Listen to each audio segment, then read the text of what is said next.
Bonjour et bienvenue dans ce nouveau numéro du magazine Pulsation consacré ce mois-ci à la mucoviscidose, une maladie génétique qui touche un enfant sur 3000, soit entre 30 et 40 nouveau-nés par an en Suisse. Non contagieuse, cette affection se caractérise par une augmentation de la viscosité du mucus et son accumulation principalement dans les voies respiratoires et digestives.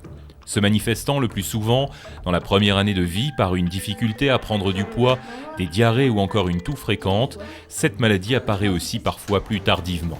C'est une maladie génétique, elle est transmise par les deux parents, ce qui veut dire que le papa et la maman doivent être porteurs du gène malade et doivent les deux transmettre le gène malade. C'est-à-dire que dans une famille, vous allez avoir un enfant sur 4 qui va recevoir les deux gènes malades, donc il sera malade.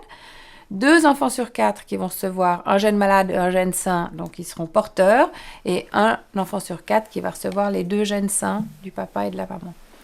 Ce gène, il sert à fabriquer une protéine qui est située à la surface des cellules qui produisent du mucus.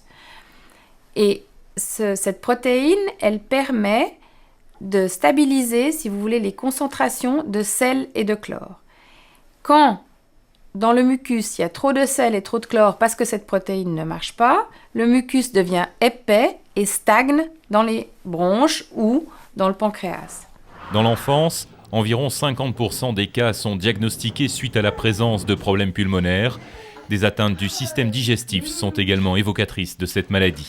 Nous avons appris qu'il était atteint de mucoviscidose donc cette année, au mois d'avril, suite à différents problèmes de digestion. Il ne digérait pas les aliments, des renvois qu'il a eu beaucoup la première année, et puis une perte conséquente de poids depuis le début de l'année. Et là, le pédiatre a proposé de faire le test de la mucoviscidose et il s'est révélé malheureusement positif. Le diagnostic est confirmé par un test de la sueur, simple et indolore, qui permet de mesurer la concentration en chlore. Si celle-ci est trop élevée, la présence d'une mucoviscidose est alors présumée. Dans un tel cas, une recherche est entreprise pour déceler des mutations dans les chromosomes 7 du patient. Le mucus, il sert à protéger les bronches et il sert aussi à évacuer les poussières et les bactéries. Dans la mucoviscidose, le mucus est trop épais, donc les bactéries vont stagner, donc ça va faire des surinfections. Mais ces sécrétions, elles vont s'accumuler en grande quantité et faire des poches de pus qui vont, au fond, détruire le poumon. C'est ce qu'on appelle les dilatations bronchiques et c'est la phase terminale de la maladie. Si les antibiotiques sont fréquemment prescrits en raison des problèmes infectieux, la pierre angulaire du traitement reste la physiothérapie. Maladie très contraignante, la mucoviscidose exige du patient des exercices au quotidien. En physiothérapie, on travaille sur plusieurs plans. Une chose qui est très importante, c'est qu'on fait un désencombrement bronchique ici en thérapie. Et après, on leur apprend aussi des techniques à faire ce désencombrement toute seule à la maison, de manière autonome. Après, on fait un entraînement à l'effort pour que ces muscles qui aident à la respiration soient performants. Et après, on travaille la souplesse du thorax, la souplesse du rachis. Et on a un rôle aussi pour encourager ces patients à faire leur thérapie tous les jours à la maison. Chez Charlène, comme chez Timo, ce sont les troubles digestifs qui sont au premier plan. Au quotidien, je dois prendre beaucoup de traitements. Mais j'ai l'habitude, donc ça fait partie de moi. Je dois avaler beaucoup de médicaments, faire 2 litres de lavement tous les soirs parce que mon transit, il est ralenti. Et puis pas mal de physio, de la gym aussi pour garder l'endurance. Parce que j'ai toujours eu moins de problèmes au niveau des poumons.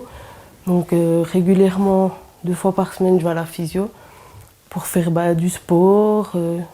Des exercices pour la respiration, pour garder en fait mon niveau. Lors de ces repas, je dois mettre du sel et de l'huile parce qu'il doit toujours manger plus gras, plus calorique et plus salé. Son organisme garde beaucoup moins qu'un enfant qui n'a pas la mucoviscidose, donc on complète toujours avec du sel et puis de l'huile. Les atteintes digestives de la mucoviscidose sont principalement l'atteinte du pancréas, donc une insuffisance pancréatique. Le pancréas est un organe indispensable à l'absorption des graisses. La deuxième atteinte est l'atteinte de la motricité de l'intestin, c'est-à-dire le mouvement de l'intestin, la Troisième atteinte est l'atteinte du foie. Et en conséquence d'une partie de ces atteintes-là, plus d'autres éléments, dont le fait que ces enfants ne mangent pas suffisamment, une malnutrition protéino-calorique. En résumé, le traitement, du côté nutrition, c'est une nutrition normale mais hypercalorique avec 30% de calories en plus. Et du côté insuffisance pancréatique, une substitution par des enzymes qui va permettre d'absorber et les graisses et les vitamines A, D, E et K qui s'absorbent comme les lipides. Quand je me lève le matin, je dois prendre mon traitement. Donc j'ai des médicaments à prendre le matin. Ensuite, à midi, donc, le matin, j'ai aussi des aérosols à faire. À midi, j'ai juste un traitement par voie orale à prendre. Et le soir, quand je rentre à la maison, là, j'ai un peu plus de traitement parce que je dois faire couler 2 litres de lavement par une stomie que j'ai au niveau du ventre. Maintenant, justement, que je suis avec mon copain, lui, il sait me remettre sur le droit chemin puis me dire « c'est pour toi, alors fais-le ». Donc, mais il y a des jours, oui, où j'ai envie de dire allez, j'arrête tout. Mais justement, il est là pour me soutenir, donc non, j'y pense pas. Je fais un apprentissage d'assistante en pharmacie. Puis par rapport à ma maladie, ce qui est embêtant, des fois un peu c'est les horaires, parce que c'est assez fatigant, puis j'ai beaucoup de traitements. Puis des fois, vu que je dois aller à l'hôpital, ça m'empêche de venir au travail en fait. J'ai choisi cet apprentissage pour mieux connaître les médicaments. Puis aussi beaucoup pour le contact avec les gens. Et le travail que je fais me plaît beaucoup. Aujourd'hui, grâce au progrès de la médecine, 1/3 des personnes touchées par la mucoviscidose a plus de 18 ans. Plusieurs ont une activité professionnelle, toutefois, l'augmentation de l'espérance de vie entraîne l'apparition de multiples complications qui posent de nouvelles problématiques. Les fonctions pulmonaires chez la plupart des patients déclinent avec les années. D'ailleurs, même chez les sujets normaux, elles déclinent avec les années, mais c'est un déclin accéléré. Et puis cette accélération est très différente d'un individu à l'autre, bien entendu. Ce qu'il faut savoir aussi, c'est que l'infection bactérienne fait périodiquement ce qu'on appelle des exacerbations, c'est-à-dire le patient tousse davantage, a davantage d'expectoration, a plus de peine à respirer. Et la sanction, c'est un traitement antibiotique qui devient, dès qu'il y a une colonisation avec le germe Pseudomonas, un traitement antibiotique intraveineux. Alors la vie du patient va être ponctuée par des cures antibiotiques intraveineuses qui durent en général 15 jours, parfois 3 semaines lorsque l'exacerbation est sévère, et qu'il va devoir prendre en compte dans l'organisation de sa vie, parce que ça peut être 1 fois par année, mais ça peut être 3 ou 4 fois par année. J'ai des médicaments, mais ça va, c'est pas... je les prends le matin, et puis qu'est-ce que je fais? Je fais aussi des inhalations, donc 1 fois tous les 2 mois, je fais 1 mois d'inhalation d'antibiotiques. Et puis en principe, je devrais faire ma physiothérapie tous les jours, ce que je ne fais pas franchement. C'est-à-dire je le fais vraiment quand je me sens pas bien et quand je dois m'approcher d'une cure d'antibiotiques. C'est-à-dire je fais aussi une cure d'antibiotiques 2 fois par année par voie intraveineuse. J'ai un porte-à-4 à ce niveau-là. Il place une aiguille et puis ensuite 24 heures sur 24, il y a un antibiotique pendant 2 semaines. Et quand je m'approche de ma cure, eh bien, je me sens moins bien, donc il faut que je fasse ma physiothérapie, surtout le soir, pour pouvoir bien dormir, sinon je me réveille la nuit en toussant, et puis c'est pas très agréable. Malgré une prise en charge optimale, la plupart des patients évoluent vers l'insuffisance respiratoire. Pour certains, la transplantation pulmonaire représente un espoir de survie, même si la rareté des donneurs entraîne le décès de plusieurs d'entre eux pendant leur attente. Les résultats de la transplantation pulmonaire, si on veut être aussi un petit peu schématique et parler en chiffres, c'est à peu près 2/3 de réussite à 5 ans. Alors c'est le verre à moitié plein, à moitié vide. 2/3 de réussite, c'est très bien, mais ça veut dire 1/3 d'échec.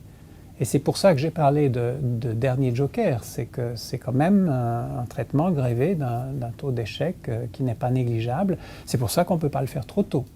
Mais que lorsqu'on est convaincu que si on ne fait rien, le patient a de faibles chances de survie, 2/3 de réussite à 5 ans de la transplantation pulmonaire, c'est-à-dire de réussite qu'on peut considérer comme tout à fait satisfaisante, eh bien ça mérite considération. J'ai été transplanté il y a 7 ans, donc ça fait 7 ans que je suis transplanté. J'avais beaucoup de difficultés à marcher, j'étais sous oxygène, bon pas tout le temps mais la nuit, et si j'avais des efforts à faire. Des efforts à faire, ça veut dire aussi sortir pour aller faire des courses, c'est pas un marathon. Et arrivé à ce point-là, justement, le professeur Rocha m'a demandé de me mettre en liste parce que ça devenait vraiment difficile. Aujourd'hui, je marche, je cours, je ne suis pas un athlète, mais je peux faire des activités à peu près normalement. J'ai besoin de temps en temps de plage de repos parce que je vois que je ne suis pas dans une condition olympique quand même, mais par rapport à avant, c'est le jour et la nuit, bien sûr. Les nouvelles recherches sont plutôt axées sur le fonctionnement du canal chlore et c'est en rétablissant probablement un bon fonctionnement de la protéine échangeuse de chlore qu'on va arriver peut-être à des nouveaux succès thérapeutiques. Dès 2011, un dépistage systématique de la mucoviscidose sera effectué chez les nouveau-nés. En théorie, plus on diagnostique la maladie tôt, plus tôt on va pouvoir agir et meilleur sera le pronostic.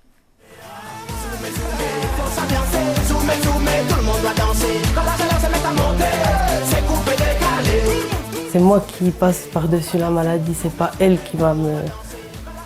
Comment on pourrait dire, qui va m'anéantir, c'est moi qui vais la tuer, la maladie.